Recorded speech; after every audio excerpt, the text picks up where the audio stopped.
Writing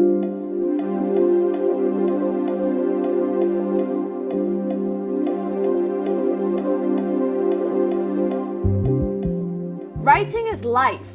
Whether you get excited by the idea of writing or not so much, you really can't get through life without it. At least, not well. I'm gonna show you how non-fiction writing sneaks into your everyday routine and how to get really good at it.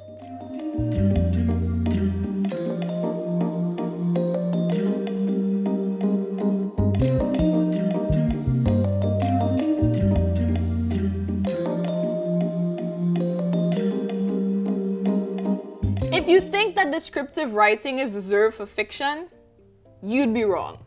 Like mistaken, incorrect, out of timing. Because believe it or not, you write descriptively all the time. Just think about the way you tell a friend a good story, sticking to the facts, but describing them in a way that the events come alive. That's descriptive nonfiction. Figurative language makes otherwise ordinary details pop and helps paint a picture that readers or listeners can easily understand. This type of writing is so common, so much a part of how Caribbean people express themselves that we don't even think twice about it. Take spoken word performances, for instance, which is something I know a thing or two about. Spoken word artists use poetic structure to paint a picture with words. It helps to have a topic you'd have a strong opinion about. Then you've got to think about how to structure your thoughts about the topic and present them in a compelling way that captures people's attention.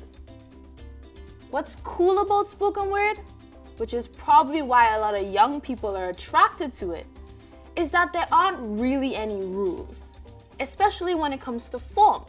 It's very free-flowing, so you can choose whatever rhyme and rhythm you like, or not. Much like oral tradition, in which stories are passed down from our elders, spoken word tends to follow whichever tempo the poets are comfortable with, or the cadence they think best complements whatever they're talking about. I would have loved if I learned to say no in school, without the need to say sorry. Would have loved if being kind was a topic my teachers actually taught me, with diagrams and worksheets. Because then, maybe I would know the cutoff point, where kindness shimmers into overextended socializing, shapeshifts into soul-sucking. Hand gestures, gesticulation, and facial expressions are integral to delivering the story, no different from when you'd be filling in your friends on the latest tea. Descriptive nonfiction suits the stage well, which is why you also find it a lot in music. Calypso, soca, chutney, dancehall, all these genres use descriptive nonfiction to great effect. Yeah! Take Three Canals' hit, Talk Your Talk, which criticizes the cavalier way politicians treat the people they serve, promising the world, but often delivering very little. Extra points for effectively capturing the frustration the populace feels, turning it on its head by issuing a challenge to the political class, while making the tune both hopeful and danceable. He promised the plan next time. He promised the plan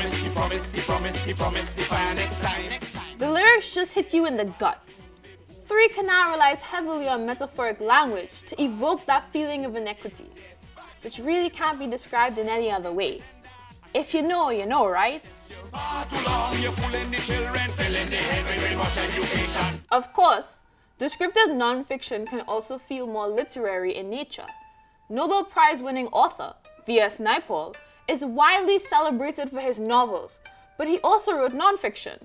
In his book, The Middle Passage, which is essentially travel writing, he describes the architecture and topography of Georgetown, the capital of Guyana, in such a convincing way that you feel like you're actually there. Georgetown is a white wooden city. One would like to sketch it on rough, dark gray paper, using black ink and thick white paint, to suggest the lightness and fragility of the two-storied buildings, a fragility most apparent at night when light comes through verandas on the top floor, through windows, through open lattice work, and the effect is of those Chinese ivory palace miniatures lit up from within. Naipaul perfectly captures the essence of the city, and while he uses amazingly descriptive language, it's not there for the sake of it. The whole point is to immerse the reader in the experience as well. Naipaul expertly creates a sense of place with the details he chooses and how he describes them. But don't take my word for it. Wait, you didn't think I was going to introduce Naipaul himself, did you? Because unfortunately he passed away in 2018 after a lifetime of writing and an impressive body of work. But we do have one of Rapso's most beloved performers. One of the first things to identify is what you're writing for, what's the intent.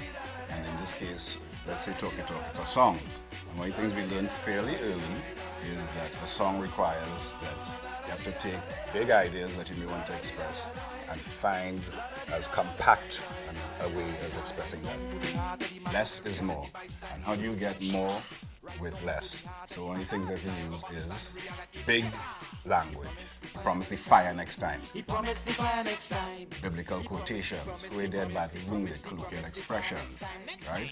And then rubber talk, a very specific cultural form. Talk your talk, you mock and pretend, you check your lyrics and I come to test you. The other thing that we employ is something that I learned from my redeeming spirit, and it's a gift of repetition. So a couple things that play there, as I say, big ideas, big language, pulling from other sources, pulling from the Bible, pulling from Shakespeare, pulling from the Creole lexicon. Repetition, reiteration, call and response. Word, rhythm, power, bounce. Word, power, and rhythm. You promise the fire next time. You promise the fire next time. A song is not an essay. A song is not a thesis. A song is not a spoken word because it has a melody. Ah, la da di da da da da, la da di da da da, which was a perfect counterpoint to a lot of the dreadness we were expressing in the verse. In songwriting, it is as much an unconscious undertaking as it is a conscious undertaking, which just means you have to leave room for the words to come out and inhabit the space of the song without you overthinking it too much, and trusting in those small things repeated and how they lead and connect to the next thing that takes you to the next thing, to the next thing, so that by the end of the song, you'll know what you know.